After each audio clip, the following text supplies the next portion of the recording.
यकीन मानिए, जब इस वीडियो को शुरू कर रहा था उससे पहले कितनी बार सोचा, कितनी बार लिखा, बस मन बार बार यही कह रहा था कि यह खबर करूं, इस घटना को बताऊं या नहीं बताऊं। काश आज मौसम खराब होता, काश आज नया सवेरा नहीं होता, काश एयर इंडिया की वो प्लेन उड़ने से पहले ही खराब हो जाती, काश कई परिवारों के घर आज अचानक से काम पड़ जाता, काश कई बेटे अपने माँ बाप को कहते कि आज मत आना, मैं कहीं बाहर जा रहा हूँ। लेकिन ये सिर्फ एक काश ही रह गया। मेरे लिए यह मेरे चैनल के कंटेंट की एक संख्या बढ़ाने वाला वीडियो है और आपके लिए कुछ मिनट का देखने के लिए एक वीडियो। लेकिन जरा सोचिए, आज देश के तमाम उन परिवारों के क्या हाल होंगे। आज वो मां क्या सोच रही होगी जिसने सुबह ही अपने बेटे को दही और शक्कर खिलाकर घर से रवाना किया था। आज वो पति क्या सोच रहा होगा कि मेरी पत्नी मुझे मिलने के लिए मेरे पास आ रही है। आज वह परिवार क्या सोच रहा होगा जिस परिवार में एक साथ 5 अर्थियां उठेगी, लेकिन अर्थियों के नाम पर सिर्फ कुछ हड्डी के टुकड़े या एक प्लास्टिक या कपड़े की थैली में बंधे कुछ शरीर के पार्ट्स ही मिलेंगे उनको। अहमदाबाद के आज हादसे ने सिर्फ भारत या विश्व को नहीं बल्कि इंसान जाति को झकझोर के रख दिया है।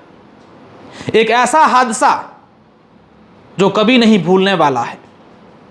एक विमान जिसमें 240 से अधिक यात्री थे, 12 क्रू मेंबर और पायलट थे, और जब विमान वो उड़ता है उसके अगले 2 मिनटों में एक धुएं का गुबार सिर्फ उसी जगह आसमान में नहीं बल्कि पूरे विश्व में एक चीख और पुकार लेकर फैलता है।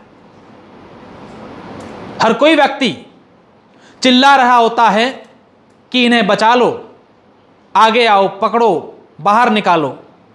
ये सब कुछ करते तब तक उस मलबे में 240 लाशें निकलती हैं। भूतो न भविष्यवती।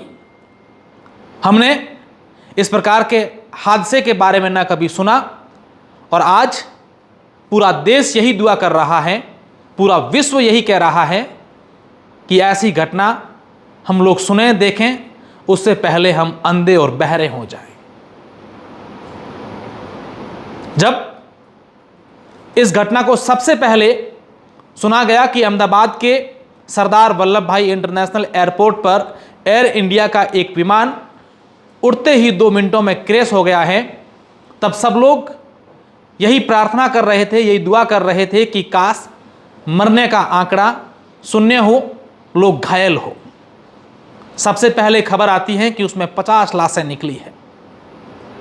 लोग कहते हैं बस आंकड़ा यहीं तक थमना चाहिए, फिर आंकड़ा 100 तक पहुंचता है और अगले ही कुछ घंटों में यह मालूम चलता है कि उसके अंदर जितने भी विमान थे, विमान में जो लोग थे, 1-2 को छोड़कर आज इस दुनिया में नहीं रहे हैं। जब इस घटना के बारे में सुना गया तो शायद ही कोई ऐसा व्यक्ति होगा जिसका मन दुखी नहीं हुआ हो या उसकी आंखों में आंसू नहीं आए हो। एक परिवार जिनके 3 छोटे छोटे मासूम बच्चे, पति पत्नी लंदन जा रहे थे क्योंकि उन्हें वहां सेटल होना था। पत्नी डॉक्टर थी, इस्तीफा दे दिया, अपने पति और बच्चों के साथ लंदन जा रही थी।